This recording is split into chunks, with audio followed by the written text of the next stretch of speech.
Hello viewers, இன்னைக்கு ஷக்கில் விளாக்ஸில் ஒரு பியூட்டிஃபுல்லான ஒரு பீஸ்ட் மோட்டர் சைக்கிள் பற்றி தான் பார்க்க போகிறோம்.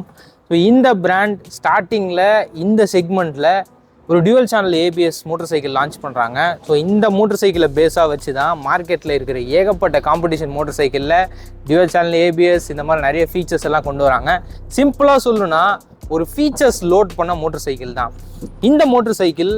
ஒரு நார்மலான மோட்டர் சைக்கிளாக இருந்து அதுக்கப்புறம் ஒரு மிட் செக்மெண்ட்டில் வந்து ஒரு லெஜெண்டாக மாதிரி இன்னைக்கு பயங்கரமான ஒரு லெஜெண்ட்ன்ற செக்மெண்ட்டில் தான் இருக்குது. பல்சர் அந்த ஃப்ரான்ச்சைஸிக்குள்ளே தான் இந்த மோட்டர் சைக்கிள் வருது. இன்னைக்கு நம்ம பார்க்க போகிற மோட்டர் சைக்கிள் பஜாஜுடைய N160 பற்றி தான் பார்க்க போகிறோம். இந்த மோட்டர் சைக்கிளில் மொத்தம் 2 வேரியன்ட்ஸ் வருது, single channel ABS, dual channel ABS.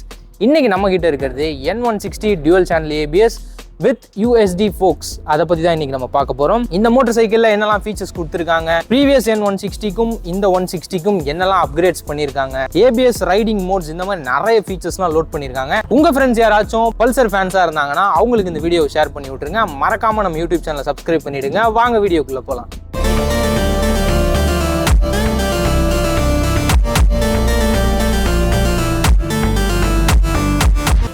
First ஃப்ரண்ட்டில் பியூட்டிஃபுல்லான ஒரு DRL, கீழே ப்ரொஜெக்டர் ஹெட்லாம்ப்ஸ் கொடுத்துருக்காங்க. பார்க்குறதுக்கே வண்டி சரியான லுக்காக இருக்குன்னு சொல்லுவேன். உங்களுக்கு இந்த லுக் எப்படி இருக்குன்றதை கீழே கமெண்ட் பாக்ஸில் கமெண்ட் பண்ணுங்கள். அப்படியே ஹெட்லாம்ப்லேருந்து கீழே வந்தோன்னா USD சஸ்பென்ஷன் கொடுத்துருக்காங்க. ஸோ இந்த USD ஃபோக்ஸ் ஆஃப் ரோடாக இருக்கட்டும், ரோடாக இருக்கட்டும், ஸோ எல்லாத்துலேயுமே வேறு லெவலில் பெர்ஃபார்ம் பண்ணுதுன்னு சொல்லுவேன். பிகாஸ் இதோடைய அட்வான்டேஜ் வந்து பார்த்தீங்கன்னா டெலஸ்கோப்பை விட நெக்ஸ்ட் லெவல். இப்போ கார்னரிங் பண்ணுறப்போ உங்களுக்கு சூப்பர் ஸ்டெபிலிட்டி இருக்கும். அண்ட் ஆஃப் ரோடு ஓட்டுறப்போ நல்ல ஒரு ஸ்டெபிலிட்டி கொடுக்கும். ஸோ USD ஃபோர்க்கு வந்து டாப் மாடலில் மட்டும் தான் அவைலபிள் இருக்குது. அதுக்கப்புறம் பார்த்தீங்கன்னா ஃப்ரண்ட் மட்கார்ட் 2 பார்ட்டாக வந்து கொடுத்துருக்காங்க. ஃப்ரண்ட்டில் வந்து ஒரு சின்ன எக்ஸ்டென்ஷன் மாதிரி ஒன்று கொடுத்துருக்காங்க. அதில் வந்து உங்களுக்கு அந்த கிராஃபிக்ஸ் எல்லாம் பார்க்க முடியும். வண்டியோட என்ன கலரோ அது ரிலேட்டடான கிராஃபிக்ஸ் உங்களால் பார்க்க முடியும். பார்க்குறதுக்கே பியூட்டிஃபுல்லாக இருக்குன்னு சொல்லுவேன். கம்மிங் டு டயர்ஸ், ஃப்ரண்ட்டில் வந்து பார்த்தீங்கன்னா 100/80 MRF ஜாப்பர் டயர் கொடுத்துருக்காங்க. ஸோ இந்த டயர் வந்து நல்ல பர்ஃபார்மன்ஸ் கொடுக்கக்கூடிய டயர்ஸ் தான். ஏன்னா ரப்பரோட குவாலிட்டி வந்து பார்த்தீங்கன்னா செம்ம சூப்பராக இருக்குது. 100/80 டயர்ஸ் நல்ல ஒரு கிரிப் கொடுக்குதுன்னு சொல்லலாம். ஃப்ரண்ட்டில் உங்களுக்கு ABS கொடுத்துருக்காங்க. ஃப்ரண்ட் அண்ட் ரியர் ரெண்டுமே டியூவல் சேனல் ABS தான் வருது. பட் பேஸ் வேரியண்ட்டில் பார்த்தீங்கன்னா உங்களுக்கு சிங்கிள் சேனல் ABS தான் வரும். பட் ரியரில் வந்து டிஸ்க் பிரேக்ஸ் கொடுக்குறாங்க. அண்ட் சீட்டுமே வந்து சிங்கிள் சீட் தான் வரும். இந்த N160 பவர் பண்ணுறது 164.8 cc ஏர் cooled engine. Oil cooled, liquid cooled அந்த மாதிரி எந்த கூல்டுமே இல்லை. ஏர் கூல்டே வந்து இனஃப் தான். பட் இதுக்கு முன்னாடி இருந்த என்ஜின் வந்து பார்த்தீங்கன்னா உங்களுக்கு வந்து ஆயில் கூலர் கொடுத்துருப்பாங்க. பட் இதில் வந்து ஆயில் கூலர் ரிமூவ் பண்ணிட்டாங்க. ஏர் கூல்டே வந்து போதுமானது தான் அப்படின்னு சொல்லி. ஏன்னா இதில் ப்ரொடியூஸ் பண்ணக்கூடிய பவர் வந்து பார்த்தீங்கன்னா 16 PS அட் 8750 RPM இந்த வண்டியில் இருக்க பவர் வந்து ப்ரொடியூஸ் பண்ணுது. ப்ளஸ் இதோடைய டார்க் பார்த்தீங்கன்னா 14.6 Nm அட் 6750 RPM இந்த வண்டி வந்து ப்ரொடியூஸ் பண்ணுது. அண்ட் இந்த வண்டி நான் ஓட்டிட்டு வரப்போ எனக்கு எந்த ஒரு ஹீட்டு, லேக் அந்த மாதிரி எதுவுமே இல்லை. பர்ஃபார்மன்ஸ் வைஸ் செம்மையாக இருக்குன்னு சொல்லுவேன். இனிஷியல் டார்க் இருக்குல்ல, அது வந்து உங்களுக்கு நல்லாவே தெரியுதுன்னு சொல்லலாம். அது வந்து அந்த மிட் ரேஞ்சு போகிற வரைக்கும் உங்களுக்கு அந்த டார்க் வந்து ஃபீல் பண்ணலாம். அந்த 14.6 Nm டார்க் வந்து அந்த 6750 RPMல தான் உங்களுக்கு பயங்கரமாக வந்து கிடைக்கும்னு சொல்லலாம். பிகாஸ் வண்டியோட பவரே வந்து பார்த்திங்கன்னா அப்போ தான் ஓப்பன் ஆகுது. ஓட்டுறதுக்கு நல்ல ஒரு பர்ஃபார்மன்ஸ் கொடுக்குது. எந்த இன்ஜின் ஆயில் கூலர் இல்லை அப்படின்ற ஒரு ஃபீல் வந்து எனக்கு கொடுக்கல. N160ல் மொத்தம் 3 வேரியண்ட் வருதுல்ல, அந்த இப்போ நம்மள்ட்ட இருக்க டாப் மாடல். ஸோ அதனால் இந்த ஸ்ப்ளிட் சீட்ஸ் வந்து உங்களால் பார்க்க முடியும். இந்த ஸ்ப்ளிட் சீட்லேயே சிங்கிள் சீட் ஆப்ஷனும் வந்து இருக்குது. பட் இந்த வண்டிக்கும் அந்த சீட் ஹைட்டுக்கும் சேஞ்சஸ் இருக்கான்னு கேட்டிங்கன்னா கிடையாது. ரெண்டுமே சேம் சீட் ஹைட் தான் சொல்கிறாங்க. ஸோ சீட் ஹைட் என்ன இருக்குன்றது பார்த்தீங்கன்னா 795 mm சீட் ஹைட். இதுக்கு 165 mm கிரவுண்ட் கிளியரன்ஸ் கொடுத்துருக்காங்க. 165 mm கிரவுண்ட் கிளியரன்ஸ் வந்து ரொம்ப கம்மியாக இருக்கா மாதிரி உங்களுக்கு தெரியலாம். பட் அது ஏன்னு பார்த்தீங்கன்னா கீழே வர இந்த அண்டர் கவுல் தான். ஸோ இந்த அண்டர் கவுல் பார்த்தீங்கன்னா ஒரு ஸ்போர்ட்டி லுக் கொடுக்கணுன்றதுக்காக கொஞ்சம் நல்லா கீழே இறக்குன மாதிரி கொடுத்துருப்பாங்க. பட் 165 mm வந்து நல்ல பெரிய பம்ப் எதுவும் இருந்துச்சுன்னா அதில் தட்டுறதுக்கு வாய்ப்புகள் இருக்குது. நார்மலாக இப்போ நம்ம ஓட்டிட்டு வர இடத்துல எங்கேயுமே தட்டலை. ஸோ அந்த மாதிரி பம்ப்ஸ் வந்து எங்கேயுமே இல்லைன்னு நினைக்கிறேன் சிட்டியில். ஸோ அதனால் உங்களுக்கு ப்ராப்ளம் இல்லை. சீட் வந்து அதே மாதிரி பார்த்தீங்கன்னா சீட்டோட குஷனிங் வந்து செம்மையாக இருக்குது. அண்ட் இப்போ பில்லியனாக நான் உட்காந்து வரேன்னா கொஞ்சம் லிட்டில் பிட் ஹைட்டாக உட்காந்துருக்க மாதிரி தான் ஃபீல் கொடுக்குது. ஏன்னா பார்த்தீங்கன்னா உங்களுக்கு தெரியும் ஸ்ப்ளிட் சீட்டுன்றனால உங்களுக்கு அந்த உட்காந்துருக்கும் போதே அந்த ஒரு ஹைட் வந்து நல்ல ஃபீல் ஆகும். ரைடருக்கு வந்து எந்த விதமான டிஸ்டர்பன்ஸுமே கிடையாது. சிங்கிள் சீட்டுமே வந்து ஒரே மாதிரி தான் இருக்க போகுது. ஸ்ப்ளிட் சீட்டும் வந்து இதே மாதிரி தான் இருக்க போகுது. பட் கம்மிங் டு ஃபேமிலி பர்பஸாக இப்போ நீங்கள் எடுக்கிறீங்க அப்படின்னா உங்களுக்கு சிங்கிள் சீட் தான் கைஸ் கம்ஃபர்டபுளாக இருக்கும். ஸோ அதை நான் வந்து சொல்லிக்கிறேன். நெக்ஸ்ட் வந்து டேங்க்கு. ஸோ டேங்க் வந்து 14 லிட்டர் டேங்க் கெப்பாசிட்டி கொடுத்துருக்காங்க. ஸோ இந்த 14 லிட்டர் டேங்க்குக்கு சிட்டிக்குள்ள மைலேஜ் வந்து பார்த்தீங்கன்னா 45 to 50 வந்து எதிர்பார்க்கலாம்னு சொல்கிறாங்க. ஹைவேல க்ரூஸ் பண்ணுறீங்க அப்படின்னா 53 to 57 வரைக்கும் உங்களுக்கு கிடைக்கலாம். பட் என்னை பொறுத்த வரைக்கும் 55 வரைக்கும் கிடைக்குங்க ஹைவேலனா. இந்த 14 லிட்டர் டேங்க் கெப்பாசிட்டிக்கு ஒரு 45 to 50 மைலேஜ் கிடைக்கிறதுன்றது ஓகே தான். ஸோ நான் அடிக்கடி நம்ம ஃப்ரீக்வெண்ட்டாக வந்து ஃபியூல் பம்பில் வந்து நிறுத்தி ஃபியூல் ரீஃபில் பண்ணணும் அப்படின்ற அவசியம் இருக்காது. ஒரு நல்ல ஒரு பிக் சைஸ் ஃபியூல் டேங்க் தான் இந்த N160 கொடுத்துருக்காங்க. ஸ்விட்ச் கேஸ் எல்லாம் நல்லா குவாலிட்டியாக கொடுத்துருக்காங்க. இந்த சைடு என்ஜின் கில் ஸ்விட்ச் வந்துடும், அண்டு டிஆர்எல் ஆப்ரேட் பண்ணுறது, அப்புறம் லேம்ப் ஆன் பண்ணுறது. இங்கே வந்து கீழே செல்ஃப் ஸ்டார்ட்கான ஸ்விட்ச் வந்து உங்களால் பார்க்க முடியும். இந்த சைடு உங்களுக்கு ஹை பீம் லோ பீம் அந்த இது கொடுத்துருக்காங்க. ஸோ இப்படி தள்ளினீங்கன்னா ஹை பீம் லோ பீம் வரும். இங்கே பாஸ் ஸ்விட்ச் வந்துடும். இங்கே அந்த பிரேக் மோட்ஸ்க்கான ஸ்விட்சஸ் வந்துடும், இண்டிகேட்டர்ஸ்க்கான ஸ்விட்சு, ப்ளஸ் வந்து இங்கே ஹார்ன். நல்லா கிறிஸ்பாக தான் இருக்குது, நல்லா கொடுத்துருக்காங்க. சைடு மிரர் வந்து நல்லா ப்ராடாக கொடுத்துருக்காங்க. ஒரு சில மோட்டர் சைக்கிள்லாம் கொஞ்சம் விசிபிலிட்டி கம்மியாக இருக்க மாதிரி இருக்கும், பட் இந்த லென்த் வந்து நல்ல ப்ராடாக கொடுத்துருக்காங்க.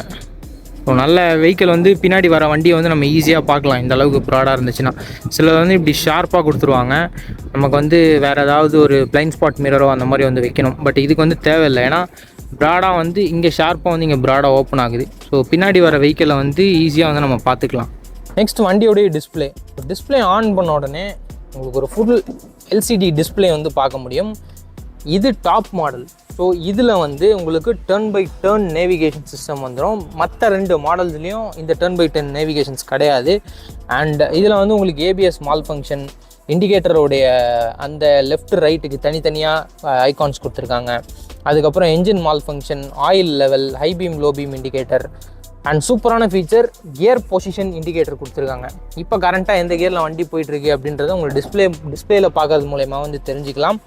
நெக்ஸ்ட்டு மோட் ஸ்விட்ச். இந்த மோட் ஸ்விட்ச் நான் சொன்னேன்ல, இந்த மோடு வந்து எதுக்காக கொடுத்துருக்காங்கன்னு பார்த்தீங்கன்னா ஏபிஎஸ் வந்து உங்களால் அட்ஜஸ்ட் பண்ணிக்க முடியும். லைக் எப்படின்னா ரெயின், ஆஃப் ரோடு, ரோடு அப்படின்னு சொல்லி 3 விதமான மோட்ஸ் இருக்குது. அந்த மோட்ஸ் வந்து நீங்கள் அட்ஜஸ்ட் பண்ணிக்கலாம். லைக் இப்போது உங்களுக்கு மேஜர் சேஞ்சஸ் எதுவும் தெரியாது, பட் இதை அட்ஜஸ்ட் பண்ணிங்கன்னா உங்களுக்கு அந்த பிரேக்கிங் பர்ஃபார்மன்ஸில் வந்து உங்களுக்கு வந்து லைட்டாக ஒரு ஃபீல் ஒன்று இருக்கும். ரெயினில் ஓட்டுறீங்கன்னா அதுக்கேற்ற மோடு வந்து நீங்கள் வச்சு ஓட்டலாம். ஸோ அதுக்காக தான் அந்த மோட்ஸ் எல்லாமே வந்து கொடுத்துருக்காங்க. அண்ட் எந்த மோடில் இப்போ வண்டி கரெக்டாக இருக்குது அது வந்து இங்கே டிஸ்பிளே ஆகிடும். ப்ளஸ் வந்து ஓடோமீட்டர் கொடுத்துருக்காங்க, trip meters, trip A, trip B, அப்புறம் டிஸ்டன்ஸ் டு எம்டி கொடுத்துருக்காங்க. Next average fuel. இந்த மாதிரி ஃபீச்சர்ஸ் எல்லாமே ஒரு நல்ல ஃபீச்சரான வண்டி தான். ஸ்டார்டிங்லேயே சொன்னல நிறைய ஃபீச்சர்ஸ் வேணுமா, ஸோ பஜாஜ் வந்து ஃபீச்சரை அள்ளி குமிச்சு கொட்டி வச்சுருக்கிறாங்க இந்த N160ல். ஸோ நிறைய ஃபீச்சர்ஸ் இந்த டிஸ்பிளேல உங்களால் பார்க்க முடியும். ஃபோனில் கனெக்ட் பண்ணுறது மூலயமா உங்களுக்கு அந்த டர்ன் பை டர்ன் நேவிகேஷன் வந்து இங்கே பார்த்துக்கலாம். நெக்ஸ்ட்டு இந்த வண்டியிலே வந்து பார்த்தீங்கன்னா ப்ளூடூத் ஆப்ஷன் கொடுத்துருக்காங்க. ஸோ ப்ளூடூத் ஆப்ஷன் எதுக்குன்னா, மொபைலை வந்து மோட்டர் சைக்கிள் கூட கனெக்ட் பண்ணிட்டீங்க ப்ளூடூத் மூலயமா அப்படின்னா உங்களுக்கு வந்து அந்த கால் நோட்டிஃபிகேஷன், மெசேஜ் நோட்டிஃபிகேஷன், கால் அலர்ட், இந்த மாதிரி நிறைய ஃபீச்சர்ஸ் வந்து இதில் எனேபிள் ஆகிருக்கு. ஸோ அதெல்லாம் வந்து நீங்கள் பார்த்துக்கலாம். நெக்ஸ்ட்டு இந்த ஃபியூல் டேங்க்கு லிட் ஓப்பன் பண்ணுறதுக்கு பார்த்தீங்கன்னா லிட் வந்து தனியாக வரல, இதிலே தான் வந்து லிட் வந்து இருக்குது. ஸோ தனியாக வந்து லிஃப்ட் பண்ணி எடுக்கிற மாதிரி கொடுக்கல. டேங்க்லேயே வந்து பார்த்தீங்கன்னா ஃப்ரண்ட்டில் வந்து யூஎஸ்பிக்கான சார்ஜிங் போர்ட் கொடுத்துருக்காங்க. ஸோ இந்த சார்ஜிங் போர்ட் வந்து நிறைய வெஹிக்கிள் மோட்டர் சைக்கிளில் வந்து கொடுக்கல. பட் என்னை பொறுத்த வரைக்கும் இது வந்து யூஸ்ஃபுல்லான ஃபீச்சர் தான். பட் இதில் வந்து நீங்கள் மொபைல் ஃபோனை வந்து 0 to 100 ஃபுல் சார்ஜ் எவ்வளோ நேரத்தில் ஆகும் அதெல்லாம் வந்து செக் பண்ணக்கூடாது.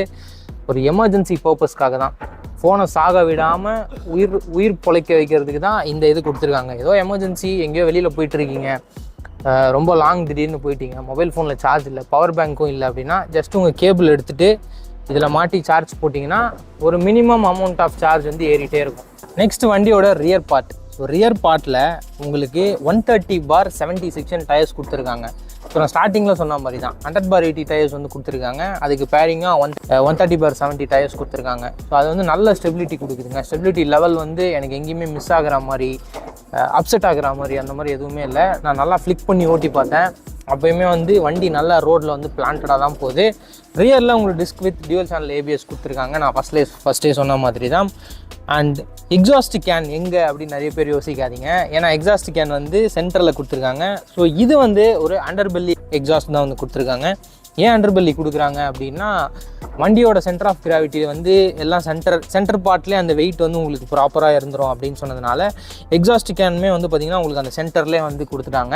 அண்ட் எக்ஸாஸ்ட் நோட் நான் இப்போ போடுறேன், ஸோ அது எப்படி இருக்குன்றதை கேட்டு வந்துடுங்க.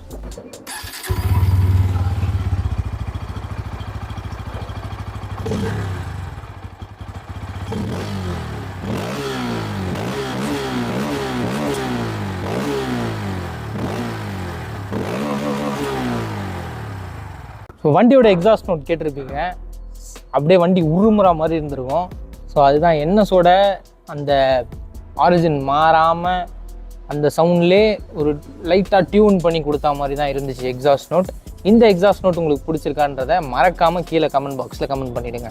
ரியரில் பார்த்தீங்கன்னா இந்த டெயில் செக்ஷன் நல்லா ஸ்லீக்காக கொடுத்துருக்காங்க. 2 சைடு உங்களால் டியூவல் எல்இடி இண்டிகேட்டர்ஸ் பார்க்க முடியும். டயர் அக்கர் கொடுத்துருக்காங்க, நல்லா ஸ்ட்ராங்காக தான் இருக்குது. ஸோ இது வந்து நிறைய பேர் ரிமூவ் பண்ணிவிட்டு ஓட்டுறீங்க, இது வந்து ரிமூவ் பண்ணாதீங்க. ஏன் சொல்கிறேன்னு பார்த்தீங்கன்னா, கம்யூட்டர் மோட்டர் சைக்கிளில் உங்களுக்கு மட்கார்டு வந்து கீழே வரைக்கும் வரும். அதெல்லாம் இந்த மாதிரி மட்கார்ட்ஸ்லாம் கொடுக்க மாட்டாங்க. பட் இதில் அந்த மட்கார்ட் கொடுத்துருக்காங்கன்றதுக்கு காரணம் என்னென்னு பார்த்தீங்கன்னா, ஸ்போர்ட்ஸ் மோட்டர் சைக்கிளில் இந்த மட்கார்ட் கொடுக்கலன்னு வச்சுக்கோங்களேன், நீங்கள் மழை சீசனில் வண்டி ஓட்டிகிட்டு போயிட்டே இருக்கீங்க அப்படின்னா எல்லா சேருமே வந்து பார்த்திங்கன்னா உங்களுக்கு பில்லியனோட ஹெட்டு வரைக்கும் வந்து ரீச் ஆகுங்க. நான் வந்து நிறைய ரோட்டில் போகும்போது பார்த்துருக்கேன். நிறைய பேர் இது ரிமூவ் பண்ணிவிட்டு ஓட்டுறீங்க, லுக்குக்காக ஸ்டைலுக்காக ஓட்டுறீங்க, லுக்கை என்ஹான்ஸ் பண்ணுறேன் அப்படின்னு சொல்லிட்டு நிறைய பேர் வந்து பில்லியனோடைய இதை வந்து ஃபுல்லாக டேமேஜ் பண்ணிடுறீங்க. ஸோ அதனால் இதை ரிமூவ் பண்ணாமல் இருக்கிறது உங்களுக்குமே சேஃப்டி, வண்டியும் பார்க்குறதுக்கு நல்லாயிருக்கும். இது போட்டே வந்து பார்த்திங்கன்னா கண்டிப்பாக உங்களுக்கு வண்டியில் சேர் அடிக்க தாங்க செய்யும். சேர் அடிக்காமல் எந்த வண்டிலையும் இருக்காது. பட் வண்டியில் படுறதை தாண்டி மேலே பில்லியன் வரைக்கும் ரீச் ஆகுன்றது தான் என்னுடைய ஒரு கருத்து. ஸோ இதை ரிமூவ் பண்ணாமல் ஓட்டினீங்கன்னா நல்லது. டெயில் லைட்ஸுமே வந்து ஒரு எல்இடி செட்டப் தான். ஓவராலாக பார்த்தீங்கன்னா ஒரு ஆல் எல்இடி செட்டப் கொடுத்துருக்காங்க. பட் இதுவே வந்து பேஸ் வேரியன்ஸில் பார்த்தீங்கன்னா இண்டிகேட்டர்ஸ் எல்லாமே வந்து உங்களுக்கு ஹாலஜன் பல்பில் தான் வரும். டாப்பில் மட்டும்தான் உங்களுக்கு எல்இடி இண்டிகேட்டர்ஸ் இதெல்லாம் வந்து பார்க்க முடியும். ஹெட்லாம்ப்ஸில் எந்த ஒரு சேஞ்சஸுமே கிடையாதுங்க. அது வந்து ஆஸ் யூஷுவல் எல்இடி அந்த ப்ரொஜெக்டர் ஹெட்லாம்ப்ஸ் வந்துடும். நெக்ஸ்ட்டு பில்லியனோட கிராப் ரெயில் நல்லா பிடிச்சிக்கிற மாதிரி கொடுத்துருக்காங்க. பார்க்குறதுக்கு ஹார்ன் ஷேப்பில் இருக்குது. லுக்கை வந்து இன்னும் கொஞ்சம் நல்லா என்ஹான்ஸ் பண்ணுதுன்னு சொல்லலாம். ஸோ ஓவராலாக இந்த டெயில் செக்ஷன் N160 எப்படி இருக்குன்றதை கீழே கமெண்ட் பண்ணுங்கள். ஓட்டி பார்த்துலாம் எப்படி இருக்குன்னு.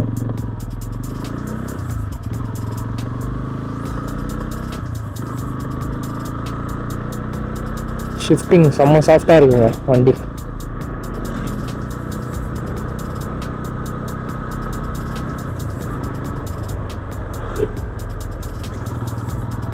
ஸோ பம்ப்ஸ் எல்லாமே நல்லா இருக்கு ஏற்றி இறக்கிறதுக்கு.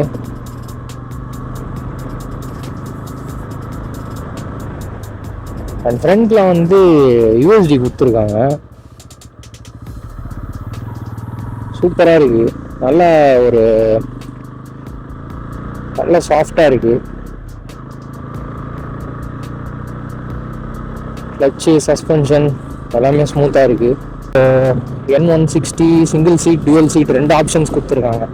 இப்போ அந்த சிங்கிள் சீட்லேயே வந்து லைக் டியூவல் சேனல் ஏபிஎஸும் கொடுத்துருந்தால் நல்லா இருந்திருக்கும்னு எனக்கு தோணுது. அப்சைட் டவுன் சஸ்பென்ஷன் வந்து அது பேஸ்ட் ஆன் யூசேஜ் பொறுத்துதாங்க. டெலஸ்கோப்பிக்கே வந்து டெய்லி சிட்டி கம்யூட்டிங் பர்பஸ்க்கு வந்து ஓகே தான். ஸ்டில் நிறைய பேர் வந்து யூஎஸ்டி கொடுக்கல, இந்த அளவுக்கு ஒரு பெர்ஃபார்மன்ஸ் ஓரியன்டாக வந்து மோட்டர் சைக்கிள் விட்டுருக்கப்போ ஏன் யூஎஸ்டி மிஸ் ஆச்சு? எல்லாமே கொடுத்துருக்கீங்க, டுவல் சேனல் ஏபிஎஸ் இருக்குது. ஸோ அப்படின்றக்கப்போ தான் அதில் வேரியன்ஸ் வந்து விட்டுருக்காங்க பஜாஜ் சைடில் இருந்து. வேணும்னா நீங்கள் சிங்கிள் சேனல் ஏபிஎஸ் எடுத்துகிட்டு சிங்கிள் சீட் வச்சுக்கோங்க, இல்லையா உங்களுக்கு ஸ்பிளிட் சீட்டோட நாங்கள் டுவல் சேனல் ஏபிஎஸோட உங்களுக்கு யூஎஸ்டி ஃபோக்ஸ் தரோம் அப்படின்னு சொல்லி 2 வேரியன்ட் இருக்குது. 60 தான் போகிறேன், இப்போ ஆவரேஜாக நம்ம 60 தான் போவோம்னு வச்சுக்கோங்களேன். 60 போகிறப்போ எதுவும் வைப்ரேஷன்ஸ் இருக்கா அப்படின்னு கேட்டிங்கன்னா வைப்ரேஷன்ஸ் எதுவும் இல்லை வைஸ். பட் அப்படியே இருந்தாலும் அது மேனேஜ் பண்ணுற வைப்ரேஷனாக தான் இருக்குது. அதே மாதிரி ஹேண்டில் பார் பொசிஷன் வந்து செம்மையாக இருக்குது. ரைடிங் போஸ்டர் ஒரு மாதிரி கொஞ்சம் உள்ளே இப்படி ரைடருக்கு ஏற்ற மாதிரி உள்ளே இப்படி கட் பண்ணி கொடுத்தா மாதிரி இருக்குது. அப்படி கொடுக்குறப்போ இப்போ நீங்கள் சின்ன சின்ன கேப்ஸு அண்ட் டிராஃபிக்லாம் அழகாக ஃப்ளிக் பண்ணி ஓட்டுற மாதிரி இருக்கும், நல்லா இருக்கும்.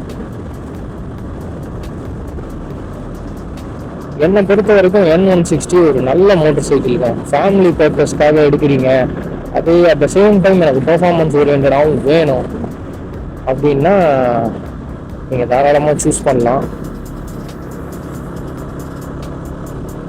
பிரேக்கிங் உண்மையாகவே நல்லா இருக்குங்க. பம்பர் டு பம்பர் டிராஃபிக்கில் ஓட்டுறப்போ நல்ல அக்யூரஸியாக இருக்குது, சரியான அக்யூரஸி பிரேக்கிங்கு. உங்களால் ஒரு சின்ன லேகு, வீல் லாக்கிங் இஷ்யூஸ் அந்த மாதிரி எதுவுமே இல்லை. dual channel ABS செம்மையாக இருக்குது. ஏபிஎஸ் இல்லைனா தான் அந்த வீல் லாக் ஆகிறது அந்த இஷ்யூஸ்லாம் வரும். பட் dual channel ABS கொடுத்துருக்காங்க, நல்லா இருக்கு வண்டி.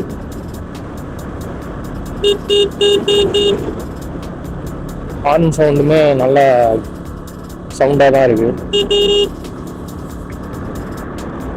அழகாக இந்த மாதிரி எங்கேயாவது நீங்கள் ஹைவே சைட் போகிறீங்க அப்படின்னா ஜம்முன்னு க்ரூஸ் பண்ணிட்டு போயிட்டே இருக்கலாம். நல்லா இருக்கு வண்டி ஓட்டுறது, ஸ்மூத்தாக இருக்கு. இந்த N160 நம்ம டெஸ்ட் ரைட் பண்ணியாச்சு. ஸோ டெஸ்ட் ரைட்டில் நான் ஃபேஸ் பண்ணது ஒரு ரா ரிவ்யூ தான் சொல்ல போகிறேன். வண்டியில் எனக்கு குறை சொல்கிற மாதிரி எதுவும் இல்லை, ஏன்னா வண்டி வந்து நல்லா பெர்ஃபார்ம் பண்ணுதுன்னு சொல்லுவேன். ஃப்ரண்ட்டில் வந்து 100/80 டயர்ஸ், ரியரில் வந்து 130/7 டயர்ஸ். இந்த ரெண்டுமே இந்த வண்டிக்கு பர்ஃபெக்டாக பேர் பண்ணியிருக்காங்கன்னு தான் சொல்லணும். And USD fork monoshock suspension ரெண்டுமே செம்ம சாஃப்டாக இருக்குங்க ஓட்டுறதுக்கு. சீட்டோடைய குஷனுமே வந்து நல்லா இருக்குது. ஒரு சில மோட்டர் சைக்கிளில் கொஞ்சம் ஹார்டாக நீங்கள் ஃபீல் பண்ணுறீங்க, பட் இதில் வந்து எனக்கு எந்த ஒரு ஃபீலுமே தெரியல. வண்டியோட வெயிட்டு 152 kg, நல்ல பேலன்சிங்காக இருக்குன்னு சொல்லுவேன். வண்டி எனக்கு உட்காந்து தள்ளுறப்பவும் சரி, வண்டி ரோட்டில் ஓட்டுறப்பவும் சரி, எனக்கு வெயிட்டாக இருக்க மாதிரி ஒரு ஃபீலே இல்லை. ஈஸியாக ஆக்சஸ் பண்ணி நல்லா ஃப்ளிக் பண்ணி ஓட்டுற மாதிரி தான் இருந்துச்சு. ஸோ நல்ல ஒரு கான்ஃபிடென்ட்டாக ஓட்டுற ரைடிங் போஸ்டர் கொடுத்துருக்காங்க. ஹேண்டில் பார்ஸ் வந்து கொஞ்சம் கிட்ட இப்படி பிடிக்கிற மாதிரி இருக்கும், உங்களுக்கு வந்து அக்ரெசிவாக இருக்காது. ஸோ அப்படி இருந்துச்சுன்னா உங்களுக்கு கம்ஃபர்டபுள் வந்து சுத்தமாக இருக்காது. பட் ஹேண்டில் பார் கிட்டே இருக்கப்போ என்ன ஆகுனா, நீங்கள் எவ்வளோ லாங் வேணாலும் கம்ஃபர்டபுளாக உட்காந்து ஓட்டலாம். வண்டியில் குறை சொல்கிற மாதிரி எனக்கு ஒன்றுமே இல்லைங்க. ஏன்னா இதோட காம்படிட்டர் நீங்கள் எடுத்துக்கோங்களேன், MT-15 இருக்குது, அதில் பர்ஃபார்மன்ஸ் மட்டுமே தான் இருக்கும், லுக்கு நல்லா இருக்கும். ஸோ அதை வந்து நான் எந்த ஒரு குறையும் சொல்ல விரும்பலை. பட் பேஸ்ட் ஆன் ஒருத்தரோட நீடை பொறுத்து தான் எடுக்கிறீங்க. இந்த N160 நீங்கள் எடுத்தீங்கன்னா உங்களுக்கு லுக் வேணுமா, அது இருக்குது. சேம் அந்த ஃபேஸ் ஷேப்லேயே, அந்த ரொபாட்டிக் ஃபேஸ்ன்னு தானே சொல்கிறீங்க. ஸோ அந்த மாதிரி ஒரு லுக்லேயே இந்த N160 இருக்குது. பட் இதில் பில்லியன் சீட்டு கம்ஃபர்டபுளாக கொடுத்துருக்காங்க. ஸோ யமஹா பொறுத்த வரைக்கும் என்ஜின் ரிலையபிலிட்டி, ஸ்மூத்து, 150cc வந்து பார்த்தீங்கன்னா 200cc வரைக்கும் வந்து உங்களுக்கு ஒரு பர்ஃபெக்டான ஒரு காம்படிட்டராக வந்து இருக்கும் MT-15 பொறுத்த வரைக்கும். பட் இந்த வண்டி வந்து உங்களுக்கு 200cc வரைக்கும் உங்களுக்கு காம்படிஷனாக இருக்குமான்னு கேட்டிங்கன்னா கிடையாது. இதை வந்து ஓவராலாக எல்லாத்துக்குமான ஒரு மோட்டர் சைக்கிளாக தான் வந்து பஜாஜ் சைட்லேருந்து லான்ச் பண்ணியிருக்காங்க. Features fully loaded, USD forks, monoshock suspension, dual channel ABS. So இந்த மாதிரி நிறைய ஃபீச்சர்ஸ் இருக்குது. Turn by turn navigations, so இந்த மாதிரி எக்கச்சக்கமாக அள்ளி கூச்சிருக்காங்க. ABSலேயும் வந்து நிறைய மோட்ஸ் கொடுத்துருக்காங்க, நிறைய எல்லாம் 3 மோட்ஸ் கொடுத்துருக்காங்க. ஸோ இந்த மாதிரி என்னெல்லாம் ஃபீச்சர்ஸ் வேணும் எல்லா ஃபீச்சர்ஸுமே வந்து கொடுத்துருக்காங்க. எனக்கு இந்த N160 வந்து பிடிச்சிருக்கு. இதே மாதிரி அடுத்த ஒரு சூப்பரான வீடியோவில் பார்க்கலாம். Until then, bye from Shakil, Tata.